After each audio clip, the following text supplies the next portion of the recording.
Olá, amigos, olá, amigas, bem-vindos ao canal Leila Riches Mais. Nossa entrevista hoje é com a Cláudia Lisboa. Ela é astróloga, professora de astrologia e tem um curso online concorridíssimo e vai conversar com a gente sobre astrologia em tempos de Covid-19. Olá, Cláudia. Oi, Leila. Oi, todo mundo. Oi, todas. Oi, todos. Um cafezinho Cláudia, aqui. Cláudia, obrigada por aceitar nosso convite. Quero saber como é que você vai em tempos de pandemia, com isolamento social, como é que está a sua vida? Bom, vamos falar, eu, não lá fora, né? Eu estou bem, eu tenho o privilégio de morar numa casa que tem ar, que tem espaço, que tem céu, que tem chão, e eu convivo bem com o isolamento. Eu vou bem quando eu estou sozinha. Eu já trabalhava em casa desde sempre, há mais de 40 anos. A minha única questão é a tristeza de ver o mundo passar por tudo isso, né? É bem difícil. Tem dias que eu olho e digo, meu pai, estão passando por coisas que a gente, assim, eu imaginava, já sabia que ia ser difícil, mas não imaginava que ia ser dessa magnitude, né? Você teve alguma indicação dos astros de que 2020 seria um ano difícil, de tristeza planetária? Planetária. Existe um estudo, Leila, que não é minha especialidade, porém, claro que a gente estuda, a gente pesquisa, que é da astrologia mundial, que é fantástico, que faz um estudo da astrologia como acontece no coletivo, né? E existe um trabalho seríssimo de astrólogos lá do passado, franceses, que fizeram um estudo estatístico sobre os picos de crise mundial. Eles fizeram, o estudo deles começa na Revolução Francesa e vai até o século XXI. E aí mostram os picos. É interessante que eles colocam os picos para baixo, né? Depressão, recessão. Então, em vez de fazer aqueles picos para cima, põe os picos para baixo. E 2020 é o pico mais profundo de crise do século XXI. Já se sabia disso. Mais grave um pouco que a Segunda Guerra Mundial. Então, no ano passado, óbvio que todo final do ano as pessoas pedem para a gente falar, enfim, como sabia-se que 2020, astrólogos sabiam que ia ser muito grave, o próprio Simpósio Internacional de Astrologia tratou desse assunto, e eu também dei uma palestra sobre isso, e nós falávamos que ia ser um período de muita dificuldade, que nós passaríamos por uma das piores crises já vistas no planeta. E eu me lembro das pessoas depois perguntarem em entrevista, em papos, mas fala um pouquinho sobre o ano que vem. Eu acho que você tem certeza que quer que eu fale, porque eu não vou dar boas notícias. E eu sou super otimista quanto ao indivíduo. Agora, quanto ao coletivo, sou bem mais realista. Assim, eu imaginava que a coisa ia ser complicada. O que não se sabia era o quê, mas sabia que a gente ia ter um ano dificílimo, né? Muitas vezes foi Você falar... fala em um ano. Eu sei que o alívio para todo esse sofrimento só chega com o anúncio de uma vacina contra o coronavírus, do novo coronavírus, né? E você tem uma ideia, você teve a ideia de que viria um tempo ruim, de quando acaba esse tempo? Nós temos o seguinte, 2020, eu até brinco, é um ano bichado, tá um ano, nada melhor exatamente em 2020. 2020 é a crise. Nós tivemos 2 eclipses importantes esse ano, agora, em junho e julho, que atravessam astrologicamente, eu não vou falar astrologuês, mas atravessam astrologicamente o eixo que marca a crise. Os eclipses, eles duram o efeito em torno de 6 meses. Como ele atravessa os eclipses atravessaram o eixo da crise, a perspectiva é de que a crise não melhora até o final do ano, a gente vai ter ainda um período bastante difícil, são 6 meses. Porém, tem um detalhe. Teve um eclipse em junho que não aconteceu no eixo dos signos da crise. E aconteceu num eixo, que é do eixo Gêmeos e Sagitário, são signos opostos, que falam de estudos, pesquisas, conhecimento, curiosidade, informação. É um eixo ligado à questão intelectual, enfim. e a ciência e a perspectiva, já que ele não acontece no eixo da crise, é que nós temos, assim, até o final do ano, a possibilidade da chegada da vacina.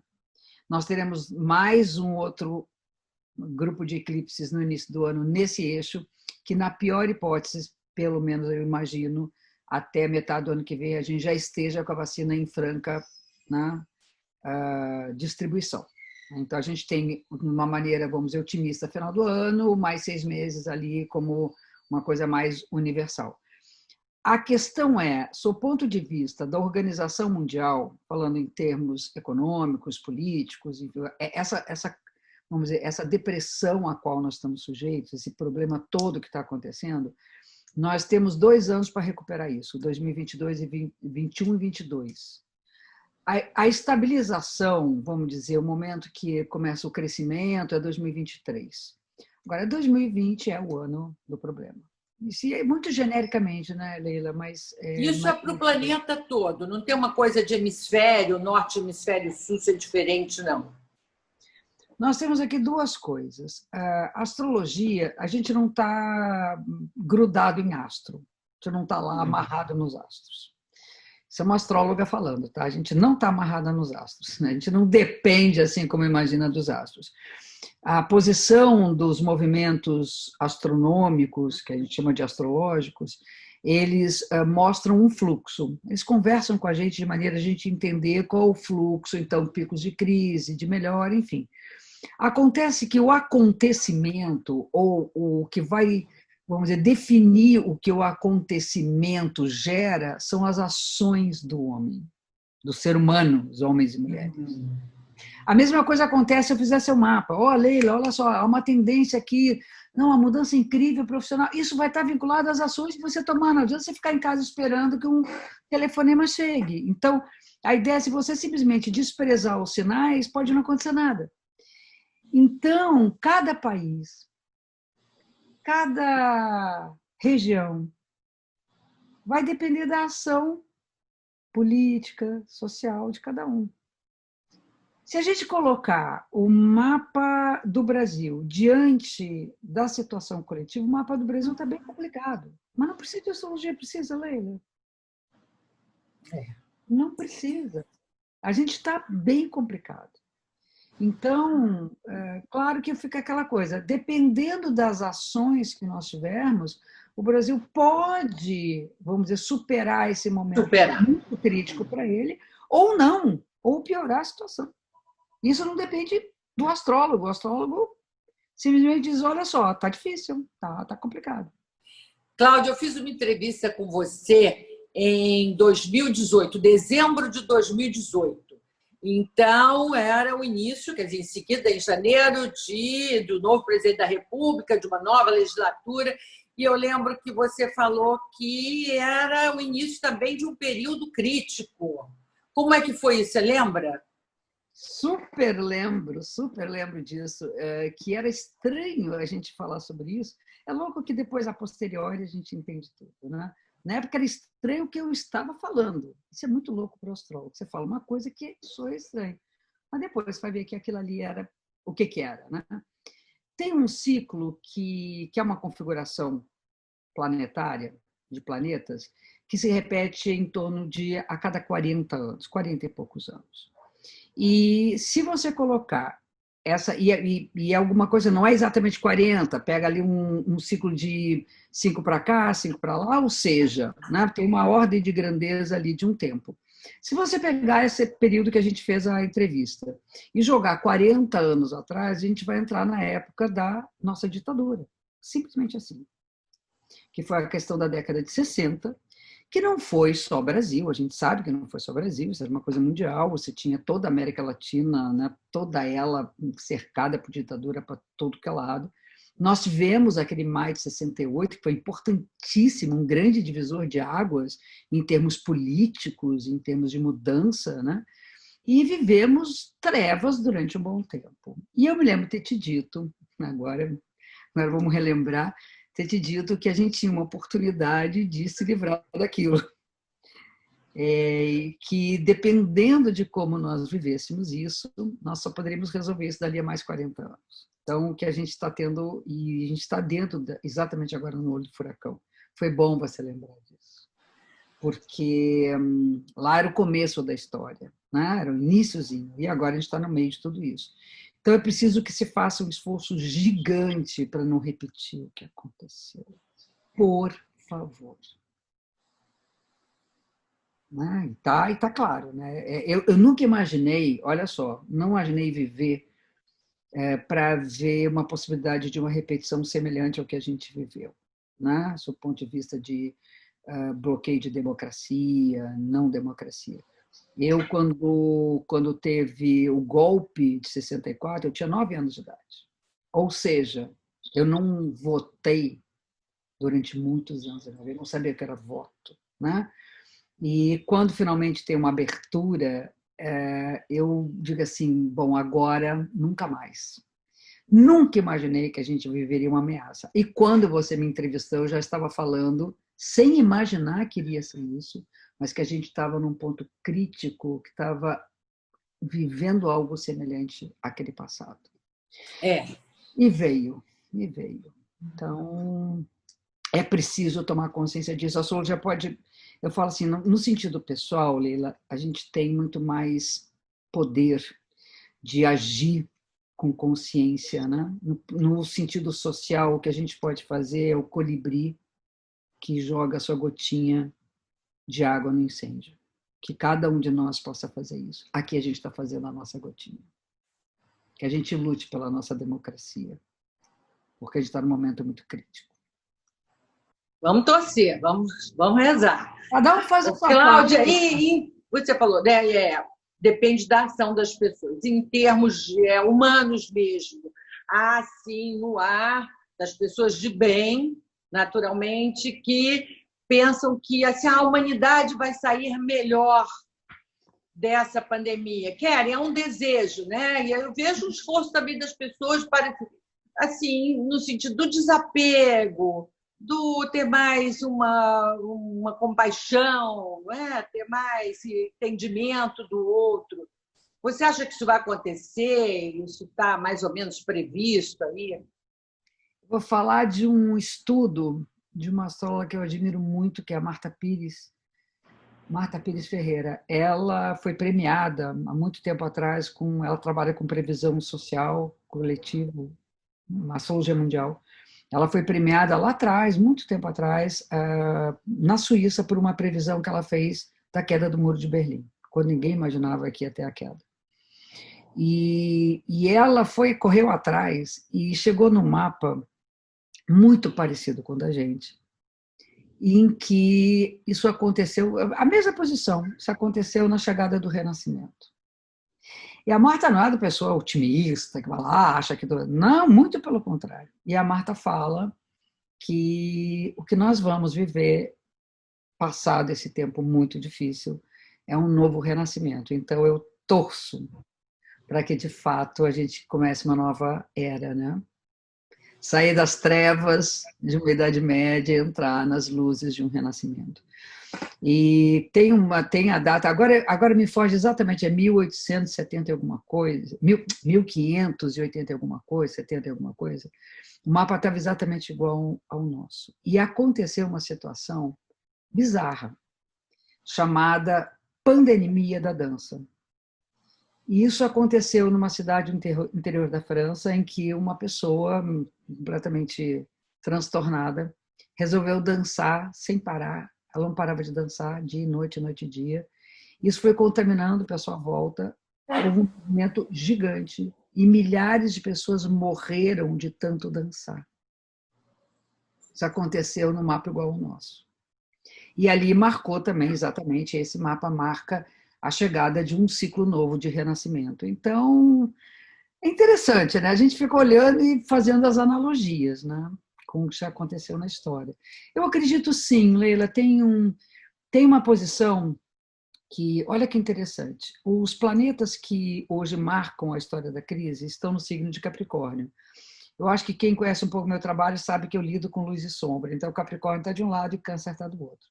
E, tradicionalmente, se você pegar um livro de astrologia, pensando mundialmente, A Capricórnio está aquela coisa de subir montanha, de ter um status quo, de chegar a realizar uma coisa no mundo, tem muito a ver com trabalho, com a ambição de uma carreira bem-sucedida, não sei o quê. E Câncer, que é o que está na sombra, é casa, família, periquito, papagaio, né? Agora, olha que loucura isso acontecer nesse eixo em que há um colapso na produção mundial, né? O trabalho tem que se transformar e se adequar a uma situação bizarra que a gente está vivendo e todo mundo, né, tendo que fazer uma quarentena, é quem pode, inclusive, né, em casa. Então, está levando os pais a acompanhar os filhos dos seus estudos, mais próximo, as relações estão mais tensas, enfim. Então, é um equilíbrio que está precisando acontecer mesmo, né?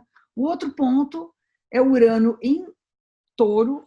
E o Urano fica, ele dá uma volta no céu, no Sol, enfim, em torno do Sol a cada 84 anos, ou seja, a última vez que ele esteve em Touro aconteceu a Segunda Guerra Mundial, que houve também um momento de uma quebra absurda dos paradigmas da economia, e a gente está na mesma situação. Então, acredito que a gente deva realmente mudar completamente a ideia de consumo e de produção. Segundo, signos de terra são ligados à terra, ou seja, a gente tem que mudar radicalmente a nossa relação com o meio ambiente. Então, acredito que, né, esses que estão aí buscando realmente essa mudança. E outra coisa, o signo de Câncer, que é um signo de água, fala de empatia. Estava faltando, né? A gente tem que ter uma empatia. Tem que desenvolver isso pelo outro, né? Tem que ter. Não é só você. Olhar o outro de forma diferente, como a si mesmo, não vai ter jeito. Você continua na ativa, atendendo virtualmente? Continua, Cláudia? E como? Super nativa. Eu já trabalhava muito através de videoconferência. Tá? Isso é uma coisa que já fazia parte da minha vida há muito tempo. Inclusive, a minha assistente, querida assistente, maravilhosa, ela já está trabalhando em casa, chamado home office, né? Trabalhando em casa, há mais de ano. Muito antes da pandemia, a gente já definiu que era melhor, era mais saudável para ela, para todo mundo trabalhar em casa. E eu estou achando um luxo poder trabalhar por videoconferência, não só porque não há atraso, as pessoas estão na hora, tudo é muito mais facilitado, como se eu puder colaborar um pouquinho, com menos carro na rua, eu vou colaborar. Não, e pode atender o Brasil todo, o mundo, né? Eu posso morar em qualquer lugar do mundo. Em qualquer lugar do mundo. Né? Isso é maravilhoso, né? No seu contato com as pessoas, ultimamente, como elas vêm se sentindo? Você percebe onde é que há mais fragilidade nas pessoas, como elas estão se relacionando com o distanciamento social e com o medo da doença chegar mais próxima, parentes e amigos? Para muitas pessoas está difícil. Tem cada um na sua história, por exemplo, as pessoas que vivem em família, né, têm filhos pequenos, casamento, está sendo muito difícil o confinamento, onde eles estão 24 horas por dia ali junto com todo mundo, coisa que não acontece normalmente. Então, estão tendo que dar conta, né, de uma forma de relação que até então não se conhecia. Outras pessoas que vivem sós, né? Uns vão muito bem, aqueles que já vivem sós numa boa vão muito bem, sentem saudade, enfim, de uma que outra coisa. Outros estão bem mais angustiados. Eu pego pessoas com muita angústia pelo confinamento, né? Que necessitam, de fato, terapia e apoio, porque são pessoas mais externas, né? As pessoas que saem muito, estão sempre com gente, trabalham com muita gente, sentem muita falta. É difícil, não é fácil não, essa prática desse silêncio, desse contato com aquilo que você não está acostumado, e assim, na marra, né? Da noite para o dia, não é uma coisa que você vai aos pouquinhos adquirindo, né? Então, eu acho que é uma prova para todos, né? De que a gente pode se reinventar, né? Reinventar. No seu site tem um slogan que diz: a astrologia o GPS para desenvolver a sua melhor versão. É isso, não é? Ou como é isso? Eu acredito no seguinte, a gente tem uma grande potência, cada um tem uma grande potência, cada um tem a sua potência. Essa potência, quase que todo mundo tem essa potência cerceada por um ideal de eu que a sociedade nos impõe, que nossos pais esperaram de nós, enfim, por aí afora. E muito da frustração que eu tenho acompanhado nesses mais de 40 anos de trabalho é não estar afinado consigo mesmo, alguma coisa que não sabe nem o que é, mas não está bom. E no momento que você começa a ter noção, tomar conhecimento e posse daquilo que é verdadeiramente seu, daquilo que é a sua natureza, isso facilita tudo. Tudo começa a dar certo, tudo começa a encaixar. Tudo começa a encaixar. Eu falo o seguinte, eu estou conversando com você, fazendo seu mapa, eu peço muito para você falar um pouco. Aí você vai me contando um pouco do que está vivendo, um pouco da sua história, como é que é isso. É um audiovisual. Eu ouço e olho para o seu mapa. Audiovisual. Se a voz e a imagem encaixam, tá lindo. Se não encaixam, a gente vai ter um trabalho, que é colocar aquela fala no que é de fato. A voz é a fala, né? O que é dito. É o que é dito. E o mapa é aquilo que o astrólogo sente que deveria ser dito. Então, ajuda muito, né? Enfim, tanto a cultivar o que você tem de melhor. O que é o que você tem de melhor? É o que é você. Com todos os seus conflitos e crises, iras, problemas, facilidades, enfim, é isso que se é. E tem o lado da oportunidade. Você está vivendo um momento em que a oportunidade é essa. Tem, por exemplo, se eu constato que naquele momento há uma crise e você diz para mim, está tudo ótimo, maravilha, eu fico é estranho aquilo para mim. Então, quando a pessoa chega e diz, Cláudia, está difícil demais, meu pai. E eu digo assim, olha, se você me dissesse que estava tudo bem, eu ia ficar preocupada. Fica tranquila, que era para estar exatamente assim. Agora, o que a gente pode fazer com isso? Aí começa o trabalho de diálogo, que é mostrar, ó, isso aqui tem a ver com isso, vai ter tal significado, qual é a melhor maneira de atravessar por isso, qual é o menor dano que você pode, né, economizar todos os danos que você pode ter, enfim. Então, é uma espécie de GPS mesmo. Acredito muito nisso. Isso acontece quando a pessoa vai fazer um mapa astral, certo? E depois, há um acompanhamento, se a pessoa quiser conversar com você um pouco mais, saber melhor daquele detalhe, que no dia que foi feito o mapa, que você conversou sobre o mapa, escapou, ela não entendeu direito. Existe um acompanhamento de quanto tempo isso é feito geralmente? Olha, eu tenho dois tipos de, vamos dizer, de demanda. Uma que é mais frequente, que a pessoa gosta mais de olhar com mais frequência, que é de 6 em 6 meses, e outra que é o mais comum, que é de um ano a cada ano. Uma vez por ano, a gente dá conta, tem um primeiro mapa que se faz, enfim, que é o mapa de nascimento, e depois você vai acompanhando os ciclos, né? Caso aconteça alguma coisa no meio do caminho que a pessoa precise, ela marca uma outra hora. É só ter um espacinho na agenda. Assim, podendo, eu super atendo. Né? Às vezes rola um e-mail, Cláudia, dá uma olhada nisso, eu respondo, eu olho, enfim. Eu acompanho as pessoas, tem gente que eu atendo, Leila, há mais de 30 anos que está comigo. Meninas, por exemplo, que eu atendi, estou me lembrando de duas irmãs que eu atendi quando tinham 11 anos, mais ou menos. Hoje eu faço o mapa dos filhos. Né? São mães e eu atendo a mãe fazendo mapa de filho. Continua, está lá. Cláudia, nessa pandemia aumentou muito a procura por cursos online. E os cursos de astrologia são os mais procurados. Eu li no jornal outro dia que até a Martinália está fazendo curso de astrologia. Eu fiquei muito contente, porque eu adoro a Martinália. Sou muito fã. E achei linda ela procurar. Ela disse que queria saber mais como são os outros signos. Ela já sabe como ela é. Eu achei isso uma coisa, não é, formidável. Eu acho assim, a astrologia nas mídias, né? Você tem nas redes sociais, ela ganhou um espaço como tantos outros saberes, né? Eu acho o meio digital fantástico. Parece que eu nasci em outro tempo. Eu sou apaixonada pela tecnologia desde que eu me conheço por gente. Desde a época de faculdade eu já estava lá e aprendendo a programar. Eu gostava disso, né? Eu sempre gostei, usei computador a vida toda, enfim.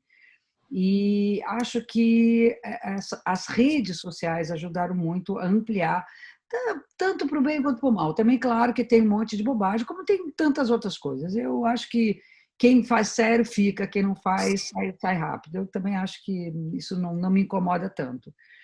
A questão é, eu comecei a dar curso, fazer curso online há 3 anos atrás já, não é de agora. E fazer um curso online demanda um trabalho louco, porque são gravações, por exemplo, o meu curso tem 12 meses, uma aula por semana, de em torno de 1h30 cada aula. Então, eu tenho que sentar na frente de uma câmera, gravar 1h30 de aula, são quase 50 aulas. É uma loucura. Então, até você construir o curso, isso tem um tempo, levou um tempo até eu construir e colocar no ar. Hoje, eu estou com 2 cursos, né? O básico e o avançado. E é muito legal. Assim, a resposta é maravilhosa, maravilhosa do quanto as pessoas amam, gostam de fazer, enfim. Tem algum pré-requisito para a pessoa aproveitar bem o curso? Tem que saber cálculo, matemática? Nada? Não. Antigamente, antes do advento do computador, que é do meu tempo, a gente tinha que aprender a calcular à mão. Então, quem tinha alguma pinimba com a matemática sentiu uma certa resistência. Apesar de que eu sempre falei, gente, é simples. Basta saber somar, diminuir, nem dividir, era somar e diminuir. E trabalhar, a única coisa na época era trabalhar com o sistema sexagenal, que é exatamente a coisa de horas, né? Então, você não trabalha com o fechado em 10, né? Você trabalha fechado em 12, 24 horas, enfim, minutos, segundos, que são 60, né? 1 minuto são 60 segundos, 1 hora são 60 minutos, então diminuir. Era só aprender a fazer cálculo com o sistema sexagenal, que hoje ninguém mais nem sabe o que é isso, né? Diminuir 11 horas menos 9 horas e 57 minutos. É um outro tipo de cálculo. Mas, enfim, pede emprestado 60, aquela coisa.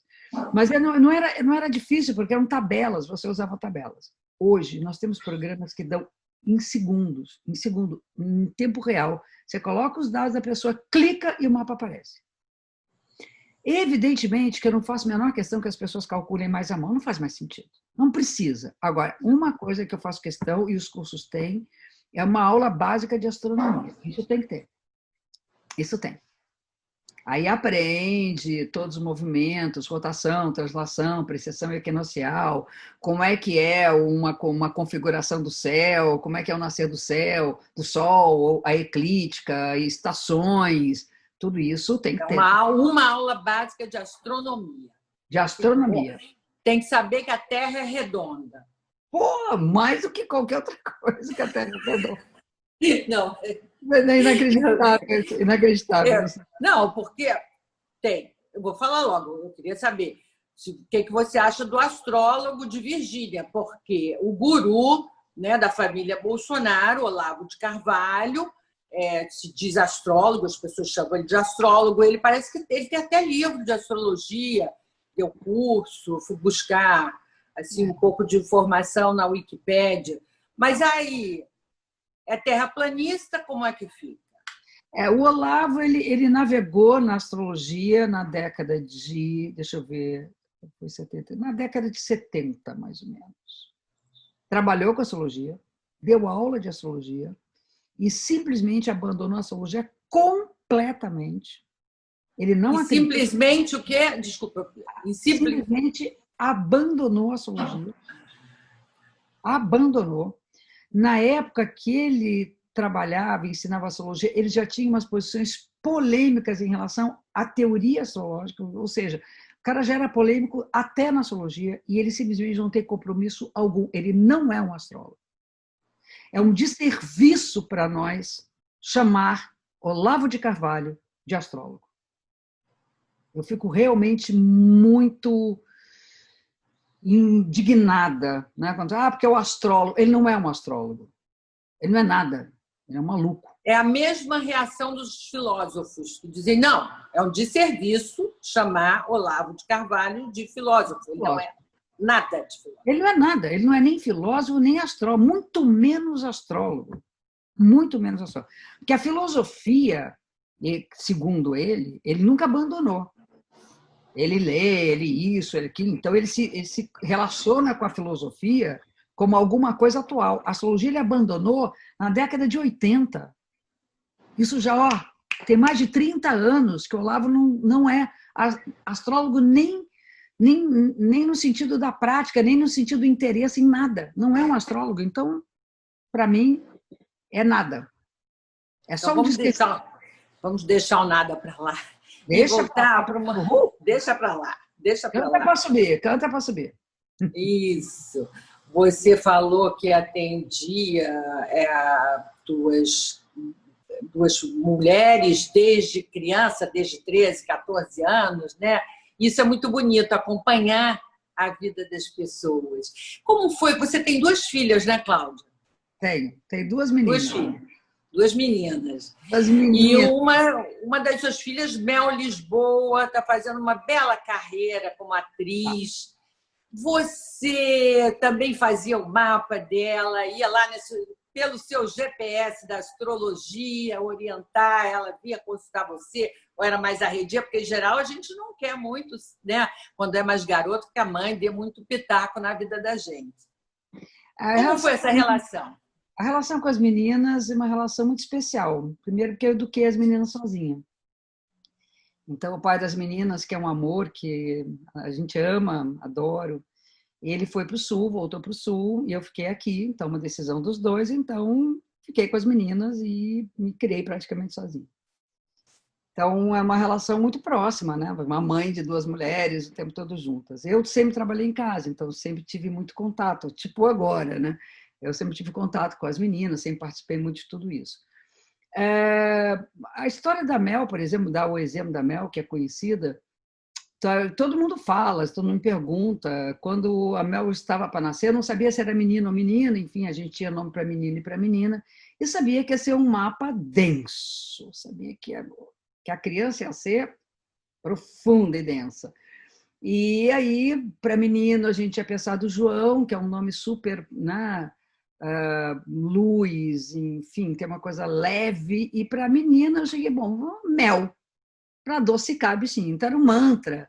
Até hoje ela brinca, mãe, não sei, eu acho que eu fiquei um pouco doce, mas né, ela brinca comigo, né? Vamos ver se deu certo, às vezes eu consigo ser um pouco doce.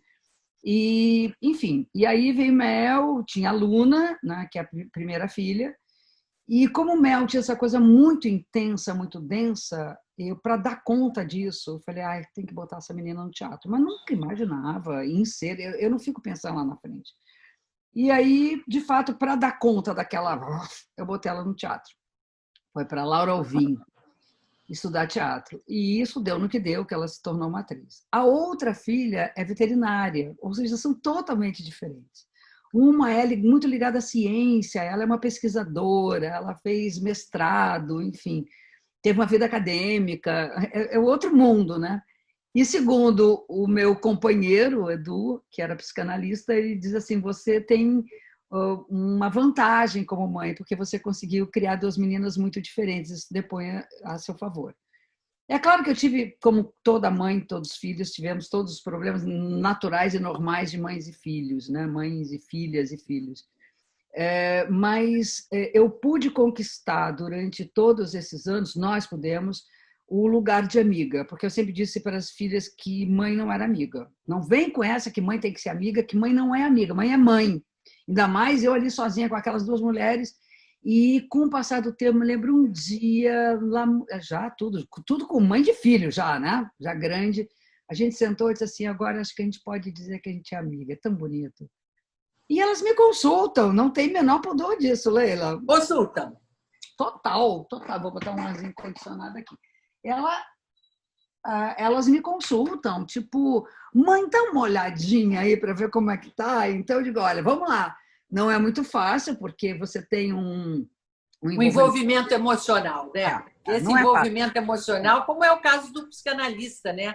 Exatamente. Fazer análise com o pai ou com a mãe não é indicado. Né? Mas é muito pontual. É muito pontual. É numa situação, mãe dá uma olhada. Eu tenho uma história, por exemplo, com Mel, que é fazer o mapa da estreia das peças que ela faz. E é muito legal, que acaba conversando com o diretor, acaba fazendo o mapa da personagem. Tem uma troca bonita aí, sabia? Uma troca bonita. Olha, muito, muito interessante. Muito, muito E legal. Ajuda ela a ir em frente, porque né, toda profissão é difícil, mas de ator, né, eu acho... Nossa, que... Olha, porque às vezes requer uma mágica. Né? Às vezes você vê um ator atuando e diz, não, ele fez mágica. Não é possível que se transforme assim em outra pessoa. E vem com aquela carga emocional também, né? Fica um tempo com a carga emocional do personagem. Se for um personagem difícil, denso, a pessoa fica com aquilo até que se livrando aos poucos. Agora, você falou do Edu. Quando você conheceu o Edu, você foi procurar saber se ia dar certo? Não. Até porque não tem essa coisa assim, vai dar certo ou não. O que a gente conversava muito sobre tudo, né? Sobre astrologia, psicanálise, ele era psicanalista, filósofo. Esse sim era um estudioso de filosofia, professor de filosofia. E a gente conversava muito sobre esses pontos que até no mapa da gente tinha, que na verdade ajuda você a entender o que une e o que separa. Aquilo que separa, respeita. Aquilo que é diferente, não faça barra, não tenta o outro ser o que ele não pode ser. Então, o mapa ajuda muito a afinar esse encontro, né? Então, isso tudo nos ajudou muito. E na época, eu estava assim, nem pensando, eu não queria casar de jeito nenhum, achava ótimo essa vida de não ser casada, não tinha a menor intenção de casar. E estava há bastante tempo por decisão mesmo, querendo ficar muito sozinha, queria muito estar comigo, ter liberdade. Enfim, e tinha uma tendência no meu mapa de um encontro bacana. E essa tendência, ela durava 5 anos. Eu disse assim, gente, passou 1 ano, 2, 3, 4. Quando chegou no 5º ano, eu tive um encontro com o Edu. E foi o encontro da minha vida. Encontro da minha vida. Maravilhoso, tudo que a gente possa imaginar que um casal possa ter. Tinha filhos de lá, tinha filhos de cá, famílias de lá. E é lindo, é lindo. Até hoje, os filhos dele... Ontem mesmo eu estava conversando com a filha dele, semana passada com o filho dele, os irmãos dele, a gente tem, enfim, se torna uma grande família e um grande casal, né? Mas teve algum momento difícil na sua vida que a astrologia não conseguiu ajudar?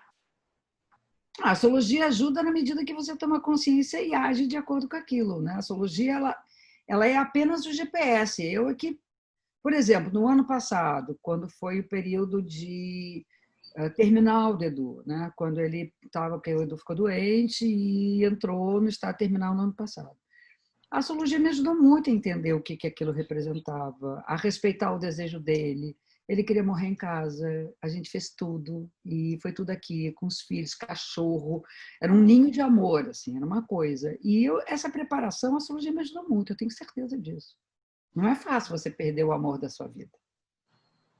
E saber que vai perder, sabe? Então, eu me fortaleci muito nesses 40 e tantos anos de pensar como a astrologia me ajudou a ver a vida, a morte, a vida.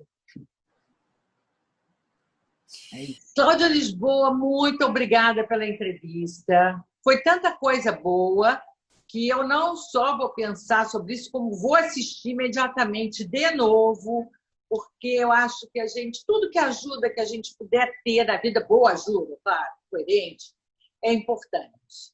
Né? Agora, então, mais do que nunca. Né? Você vê que está acontecendo, né? Uma violência dos lados, ou carência demais. Então, é um momento que a gente deve procurar todas as ajudas. E eu já tenho uma experiência com você, sempre foi muito bom conversar com você, desde o primeiro, do mapa astral principal. Muito obrigada. Um grande abraço para você. Até a próxima. Eu que agradeço o convite. Um beijo gigante. Puxa, se você gostou da entrevista, e eu aposto que gostou, dá o seu like. Se inscreva no canal. Volte sempre. Semana que vem tem mais uma entrevista para você. Até a próxima.